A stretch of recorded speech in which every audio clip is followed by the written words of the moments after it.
Instalación de un equipo climatizador de pequeña potencia. Introducción. Un equipo climatizador de pequeña potencia presenta dos unidades. El compresor, que se instala fuera de la vivienda, y el evaporador, que va dentro. El sistema debe conectarse a una fuente de energía eléctrica. Ambas unidades están unidas por un cable multifilar para la conexión electrónica entre ambas y por dos tubos por los que circula el gas refrigerante. En estado líquido hasta el evaporador y en estado gaseoso entre el evaporador y el compresor. El agua producto de la condensación que genera el evaporador se elimina a través de un conducto conectado a un desagüe. Fijación de la unidad exterior. En primer lugar, mediremos la unidad exterior. Ancho de máquina, altura de la máquina y distancia entre anclajes. A la hora de decidir a qué altura situaremos la unidad exterior, dejaremos un espacio de seguridad respecto al techo. Y si se trata de una zona de paso, dejaremos una altura libre al suelo de un mínimo de 2 metros. Presentamos los soportes y marcamos el lugar donde realizaremos los orificios para la sujeción.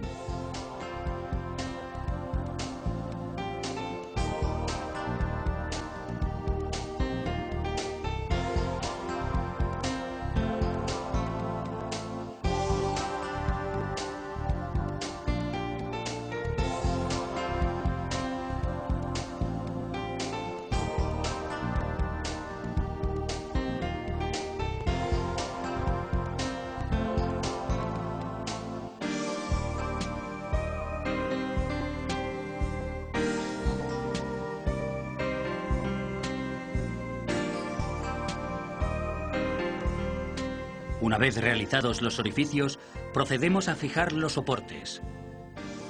Para ello, utilizaremos tacos de nylon y tornillos del 10 con arandela. La ausencia de arandelas debilitaría peligrosamente la instalación.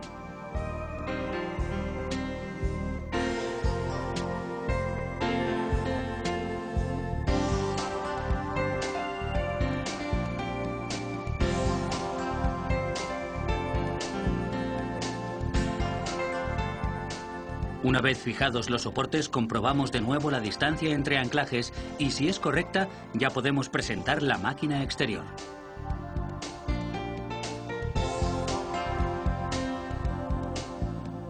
Cuatro Silent Blocks con su tornillería sujetarán la unidad exterior a los soportes. Colocamos los Silent Blocks. Primero los de un extremo y luego el resto. Lo fijamos con firmeza. Los Silent Blocks eliminan las vibraciones y el ruido exterior. La unidad exterior está fijada. Fijación de la placa para la unidad interior. En primer lugar, medimos la anchura del aparato para determinar la distancia desde el extremo hasta el centro. A continuación, medimos su altura. Teniendo en cuenta la altura de la unidad interior, respetaremos una distancia al techo de entre 3 y 15 centímetros. Dado que la aspiración de aire se produce por la parte superior de la máquina, a mayor distancia entre el techo y la unidad interior, mejor rendimiento. Retiramos la placa de sujeción para fijarla en la pared. En la parte posterior del aparato comprobamos el estado de las conexiones. Tubo de desagüe y tubos de frío. El estrecho canaliza el gas presurizado en forma de líquido y el ancho reconduce el gas hacia el compresor. Primero determinamos la altura adecuada del aparato respecto al techo. A continuación, tomamos la medida completa de la pared para determinar el centro.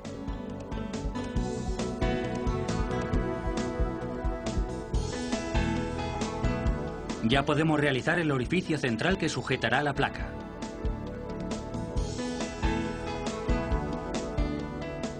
Presentada la placa, marcamos con la ayuda de un nivel el resto de orificios de sujeción. Procuraremos utilizar siempre los orificios situados en los extremos de la placa. De este modo, conseguiremos mayor resistencia al peso de la unidad interior. Retiramos la placa y realizamos los orificios.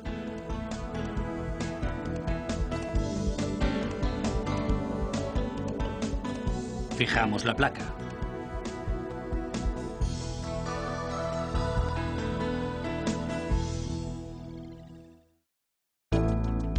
Conexión de la unidad interior. A continuación, realizaremos el orificio en la pared que comunicará la unidad interior con la exterior. Primero taladramos desde el interior.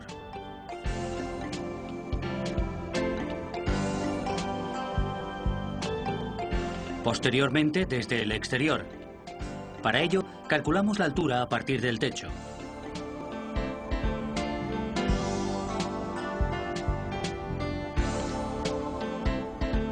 Realizado el boquete de entrada, trazamos el recorrido de las conexiones, manteniendo un ligero desnivel y colocando una brida de sujeción cada 60 centímetros.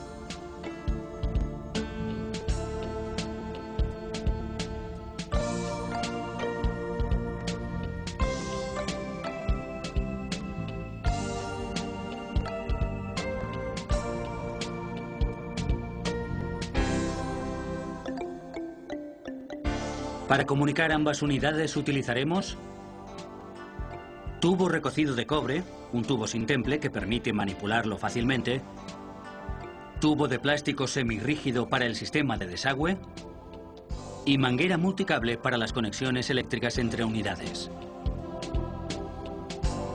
En primer lugar, extendemos los tubos de cobre para comprobar si su longitud es suficiente para llegar a la unidad exterior. Cuando la distancia entre la unidad interior y la exterior excede de la longitud de los tubos suministrados, deberemos prolongar la instalación soldando otra bobina de tubo recocido de cobre. Para realizar este tipo de soldaduras, utilizamos el abocardador con el husillo para hacer manguitos. En una primera fase, fijamos el anclaje del abocardador al tubo, teniendo en cuenta el diámetro del material utilizado. El extremo del tubo de cobre deberá sobresalir unos 5 centímetros. Fijamos el abocardador sobre su anclaje y actuamos sobre el extremo del tubo. A continuación, retrasamos el anclaje del abocardador 5 milímetros más y, cambiando el husillo inicial por el de la medida definitiva, repetimos la operación.